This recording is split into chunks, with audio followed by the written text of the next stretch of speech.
नमस्कार दोस्तों, मैं आप लोग के लिए लेके आई हूँ कुमार गौरव सर के फुल पत्ती वाली क्लास का फटाफट रिवीजन क्लास। ये 1.5 घंटे की क्लास मात्र आपकी 10 मिनट में रिवाइज हो जाएगी और इस क्लास के हैंड रिटेन नोट्स भी आपको टेलीग्राम चैनल पर मिल जाएंगे। करंट अफेयर के साथ ही साथ स्टैटिक जीके के प्रश्नों को भी शामिल किया गया है, तो आपको सभी प्रश्नों को बेहद ध्यान से देखना है। वीडियो को अंत तक देखें और लाइक शेयर करना ना भूलें। चलिए शुरू करते हैं। 20 अक्टूबर 2023 करंट अफेयर का पहला क्वेश्चन, हाल ही में पुष्प उत्सव बथुकम्मा का आयोजन कहाँ हुआ है? तो ये पुष्प उत्सव, जिसे फूलों का त्यौहार भी कहते हैं, बथुकम्मा का आयोजन तेलंगाना में हुआ है। ये माता पार्वती को समर्पित त्यौहार है। इसमें एक विशेष भोजन चढ़ाया जाता है माता पार्वती को, जिसे मलीदा कहा जाता है। दक्षिण भारत में उत्तर पूर्वी मानसून के प्रवेश पर यह त्यौहार मनाया जाता है। नॉर्थ ईस्ट मानसून के तट के प्रवेश कहाँ करता है, किस तट से? तो ये कोरोमंडल तट से प्रवेश करता है तमिलनाडु में। बोनालू और बथुकम्मा त्यौहार तेलंगाना में मनाया जाता है। फ्लोटिंग फेस्टिवल या मंदसौर मध्य प्रदेश में मनाया जाता है। थाईपुसम उत्सव तमिलनाडु में मनाते हैं। सियांग उनिंग महोत्सव अरुणाचल प्रदेश में मनाया जाता है। प्रोजेक्ट हाथी कब स्टार्ट हुआ था? तो प्रोजेक्ट एलिफेंट 1992 में स्टार्ट किया गया था और इस वर्ष गज महोत्सव मनाया गया है असम में, जिसमें मुख्य अतिथि राष्ट्रपति द्रौपदी मुर्मू रही। राष्ट्रपति द्रौपदी मुर्मू के द्वारा उत्कर्ष और उन्मेष शुभ आरंभ हुआ इस उत्सव का, जो कि भोपाल मध्य प्रदेश में प्रारंभ किया गया। दूसरा क्वेश्चन है, हाल ही में बैलिस्टिक मिसाइल अबाबील का सफलतापूर्वक परीक्षण किसने किया है? तो यह बैलिस्टिक मिसाइल है जिसका सफलतापूर्वक परीक्षण पाकिस्तान के द्वारा किया गया है। यह सतह से सतह पर वार करने वाली मिसाइल है, जो कि मध्यम दूरी की मिसाइल है। 140 किलोमीटर रेंज है इसका। गजनवी और शाहीन पाकिस्तान की अन्य मिसाइल है। पाकिस्तान की राजधानी इस्लामाबाद है। फतेह मिसाइल की बात करें तो यह ईरान की है। फतेह और खैबर मिसाइल याद रखना है, ईरान की है। पामीर की पठार की साइड से हिंदकुश पर्वतमाला और आप देख सकते हैं सुलेमान पर्वतमाला स्थित है। इसके बीच में पोटवार का पठार स्थित है, मध्य भाग में पामीर के पठार के। ब्रह्मोस मिसाइल, जो कि भारत के पास है, पृथ्वी विश्व की सबसे फास्ट सुपरसोनिक क्रूज मिसाइल है। ब्रह्मोस मिसाइल मोस्ट इंपॉर्टेंट है। यह एक सुपरसोनिक मिसाइल है, जो कि विश्व की सबसे फास्ट सुपरसोनिक मिसाइल है। अस्त्र याद रखना है, अस्त्र यह एक beyond visual range air to air missile है, जो कि भारत के पास है। नाग भी भारत के पास है। एंटी टैंक मिसाइल है ये। वरुणास्त्र यह एक एंटी टारपीडो यानी हैवी वेट टारपीडो मिसाइल है। तीसरा question, global remote work index 2023 में भारत को कौन सा स्थान मिला है? तो ग्लोबल रिमोट वर्क इंडेक्स 2023 में भारत को 64वां स्थान प्राप्त हुआ है। प्रथम स्थान डेनमार्क को मिला है और अंतिम स्थान अंगोला को मिला है, जो कि अफ्रीका का देश है। भारत का 2023 में 64वां रैंक है कुल 108 देशों में। यह 15 स्थान नीचे आ चुका है पिछले बार की तुलना में। डेनमार्क की राजधानी कोपेनहेगन है। जुटलैंड प्रायद्वीप पर स्थित है डेनमार्क और यहाँ पर जर्मनी में नहर पाई जाती है जिसका नाम है कील नहर। आपको बता दें कि ब्रह्मास्त्र बैच के नाम से यूपी पे दिल्ली पुलिस एसएससी जीडी और बिहार एसएससी के लिए मैराथन क्लास चैनल पर अपलोड हो चुकी है। यदि आपने नहीं देखा है तो इसे अवश्य देखिएगा, जिससे कि आपका आसानी से क्वेश्चन सॉल्व हो जाएगा। सभी स्टैटिक जीके और करंट अफेयर को शामिल किया गया है, आप देख सकते हैं। इसकी फुल वीडियो चैनल पर अपलोड हो चुकी है। करंट अफेयर का अगला क्वेश्चन देखते हैं।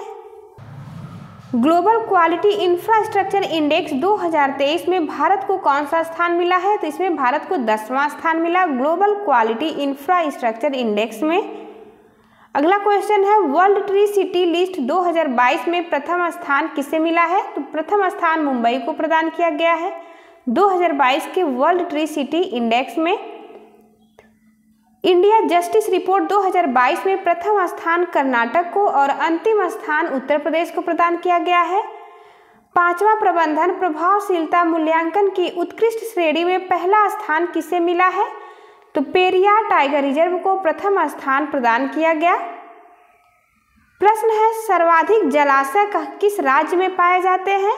तो ये पहली बार इसकी गणना हुई है और सर्वाधिक जलाशय पश्चिम बंगाल में पाए गए।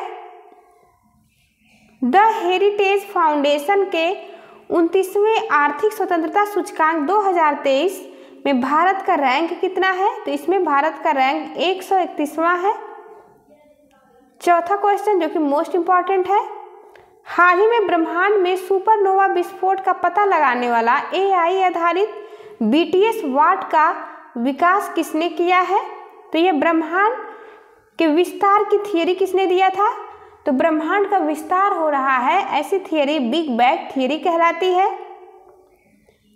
तारों का विशाल चमकदार विस्फोट सुपरनोवा में पहली बार BTS वाट ने मानव हस्तक्षेप के बिना पहली बार खोज की है सुपरनोवा का, जिसका नाम SN 2023 TY रखा गया है। यह एक सुपरनोवा है जिसकी खोज नॉर्थ वेस्टर्न यूनिवर्सिटी के द्वारा किया गया है। ये USA की है, इसका विकास किया है नॉर्थ वेस्टर्न यूनिवर्सिटी ने।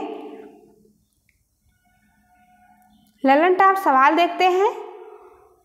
ChatGPT OpenAI कंपनी के द्वारा लॉन्च किया गया है। बार्ड या गूगल के द्वारा लॉन्च किया गया है।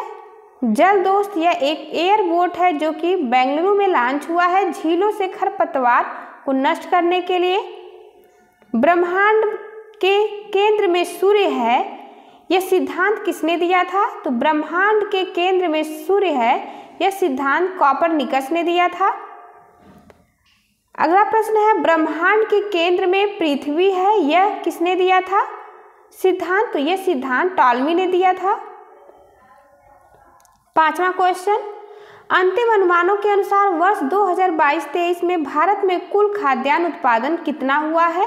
तो कृषि मंत्रालय के द्वारा यह डाटा पेश किया गया है। 2022-23 में फाइनल डाटा प्रस्तुत किया गया जिसमें खाद्यान्न उत्पादन में 3297 लाख टन का रिकॉर्ड दर्ज किया गया है। 2022-23 से 141 लाख टन अधिक है इस बार का आंकड़ा। प्रथम स्थान पर चावल है, चावल में 1350 लाख टन की बढ़ोतरी दर्ज की गई और सेकंड स्थान पर गेहूं है जिसमें 1100 लाख टन की बढ़ोतरी दर्ज की गई। रबी फसल की बात करें तो यह शीतकालीन फसल है। इसकी ट्रिक है रबी फसल की नाई हूटर बजते ही जोश में आलू लाया, यानी ना से आप चना को याद रख सकते हैं, ई से राई, हूटर से गेहूं, र से मटर, बजते से जौ, जोश से सरसों और आलू से आलू को आप याद रख सकते हैं, यानी चना, राई, गेहूं, मटर, जौ, सरसों, आलू, यह रबी फसल है। 6वां प्रश्न है हाल ही में लॉन्च अपना चंद्रयान वेब पोर्टल का संबंध किससे है? तो यह NCERT के द्वारा लॉन्च किया गया है वेब पोर्टल जिसमें कि चंद्रयान मिशन से संबंधित सभी जानकारी स्टूडेंट को जागरूकता पहुंचाने के लिए यह लॉन्च किया गया है। इसमें किताबें और क्विज भी उपलब्ध करवाए जाएंगे। NCERT का पूरा नाम है national council for education and research training. 1961 में इसकी स्थापना हुई थी, यानी NCERT की स्थापना 1961 में हुई। वर्तमान में इसके हेड हैं दिनेश प्रसाद सकलानी। ललन टॉप सवाल देखते हैं। सरपंच संवाद ऐप लॉन्च हुआ है असम में। भारत के सुप्रीम कोर्ट के द्वारा सुस्वागतम पोर्टल लॉन्च किया गया है। बुनियादी साक्षरता को बढ़ावा देने हेतु उल्लास ऐप लॉन्च किया गया। UDGAM पोर्टल या RBI के द्वारा लॉन्च किया गया है। लवारिस धन का पता लगाने के लिए उद्गम पोर्टल लॉन्च हुआ है, इसे आप उद्गम पढ़ेंगे। महिला SHG उत्पाद बेचने हेतु ई-सरस ऐप लॉन्च किया गया। जुगलबंदी चैटबॉट या माइक्रोसॉफ्ट के द्वारा लॉन्च किया गया है।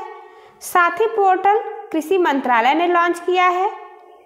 यूविन पोर्टल यह गर्भावस्था में महिला और बच्चे हेतु लॉन्च हुआ है। बीएसएफ हेतु प्रहरी नामक ऐप लॉन्च किया गया। 7वां क्वेश्चन, हाल ही में राष्ट्रपति द्रौपदी मुर्मू ने उड़ीसा का राज्यपाल किसे नियुक्त किया है? तो द्रौपदी मुर्मू की बात करें तो यह मयूरभंज उड़ीसा इनका जन्म स्थान है। ये झारखंड की राज्यपाल भी रह चुकी हैं।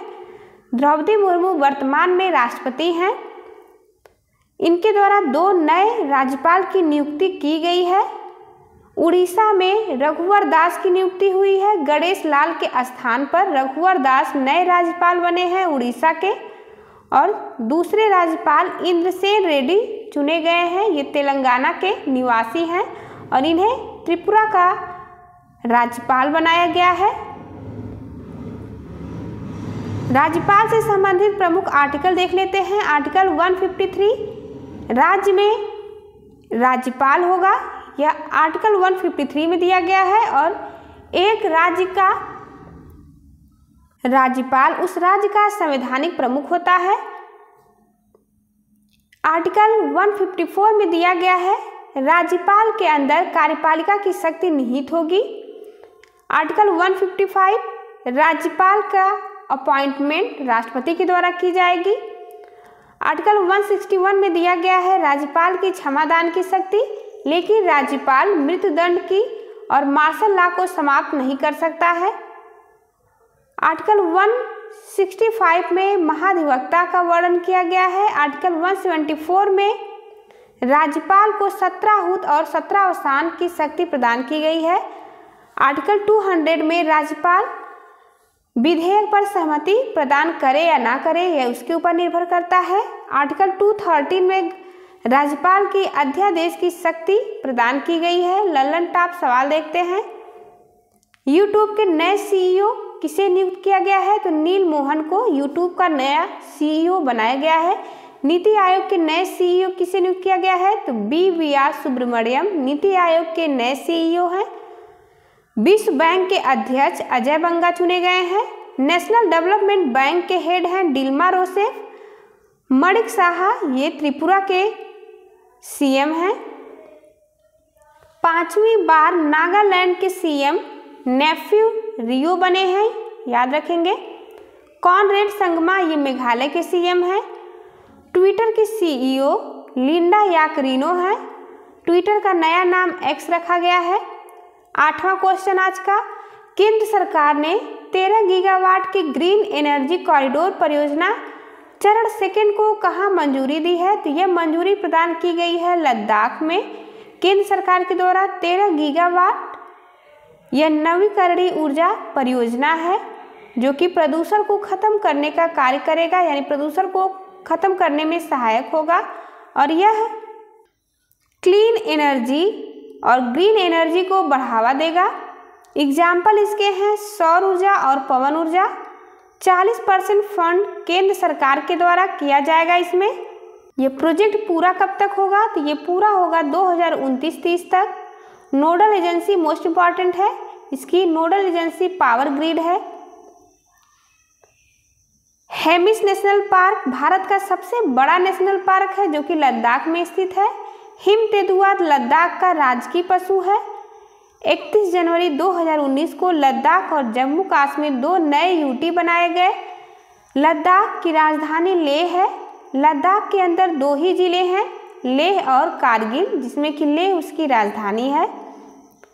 26 जनवरी 2020 को दमन और दीव प्लस दादर नगर हवेली का विलय कर दिया गया और इसे 1 यूटी बना दिया गया।